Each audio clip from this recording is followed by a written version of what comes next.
Assalamualaikum warahmatullahi wabarakatuh. Pada video kali ini kita akan membahas mengenai bagaimana menuliskan suatu tinjauan pustaka. Begitu ya. Jadi tinjauan pustaka ini biasanya kalau di skripsi itu dituliskan di bab 2. Nah, apa saja yang perlu kita tuliskan dalam tinjauan pustaka?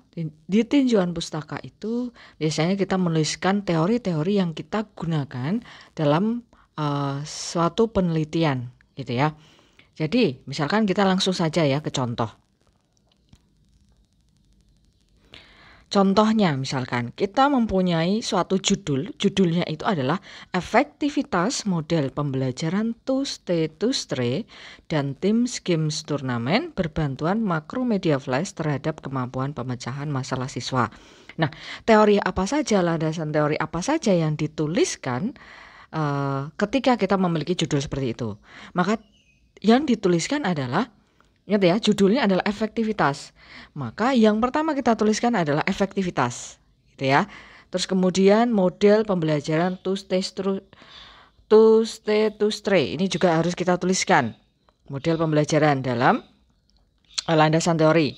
Kemudian model pembelajaran tim Games Turnamen ini juga kita tuliskan. Terus kemudian Macromedia Flash, ya, kemampuan pemecahan dan kemampuan pemecahan masalah. Jadi ada 5 hal penting yang harus kita tuliskan di dalam teori dari skripsi yang kita buat. Kemudian di dalam efektivitas itu apa saja yang kita tuliskan, gitu ya. Misal efektivitas, maka di dalam efektivitas itu yang kita tuliskan adalah pengertian atau definisinya. Tuliskan itu dari beberapa referensi. Referensi itu bisa dari jurnal, bisa dari buku, bisa dari artikel yang dipublikasikan dalam seminar atau forum ilmiah, begitu ya. Itu bisa kalian gunakan sebagai referensi ya. Bisa kalian ambil 3 atau 4 gitu ya definisinya. Kemudian setelah kalian menuliskan beberapa definisi menurut A, B, C, D gitu ya. Yang kedua yang perlu kalian tuliskan adalah indikator. Apa sih indikator efektivitas gitu ya? Indikator efektivitas kalian bisa ambil dari beberapa referensi juga gitu ya. Bisa menurut indikator efektivitas menurut A, menurut B, menurut C itu apa, menurut D itu apa. Kemudian yang terakhir adalah indikator efektivitas yang kalian gunakan dalam penelitian ini itu kalian gunakan yang mana? Begitu, itu perlu diberikan keterangan di situ ya. Itu adalah poin penting yang kita tuliskan dalam efektivitas. Misalkan dari model ya, model pembelajaran TGT atau model pembelajaran TSTS gitu ya. Itu apa saja yang perlu kita tuliskan? Yang pertama adalah pengertiannya. Pengertian model TGT itu apa? Itu menurut beberapa referensi juga. Jadi kalian bisa tuliskan 3 sampai 4 referensi. Pengertian TGT itu apa? Kemudian sintak pembelajarannya seperti apa? Sintak pembelajaran TGT menurut 3 atau 4 atau 5 referensi begitu ya. Kemudian sintak pembelajaran terakhir itu kalian tuliskan sintak pembelajaran yang kalian gunakan dalam penelitian itu lebih mengacu kemana? Begitu, itu perlu kalian gunakan tuliskan gitu ya untuk memperjelas. Kemudian yang ketiga adalah model pembelajaran TGT terhadap kemampuan pemecahan masalah itu seperti apa penelitian-penelitian terdahulu atau menurut referensi-referensi seperti apa hasilnya gitu. Itu perlu kalian tuliskan di dalam teori mengenai model pembelajaran TGT begitu ya.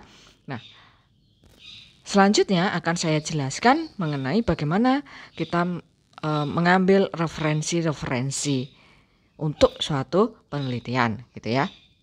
Oke, nah sekarang saya akan memberikan penjelasan mengenai bagaimana cara kita mencari referensi gitu ya. Salah satu cara mencari referensi adalah bisa melalui yang namanya adalah Google Scholar. Kalian klikkan seperti biasa Google dulu ya. Caranya adalah kalian klikkan seperti biasa Google terlebih dahulu.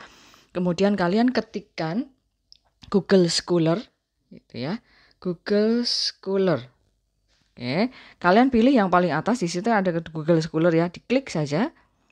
Nah, akan muncul seperti ini. Oke.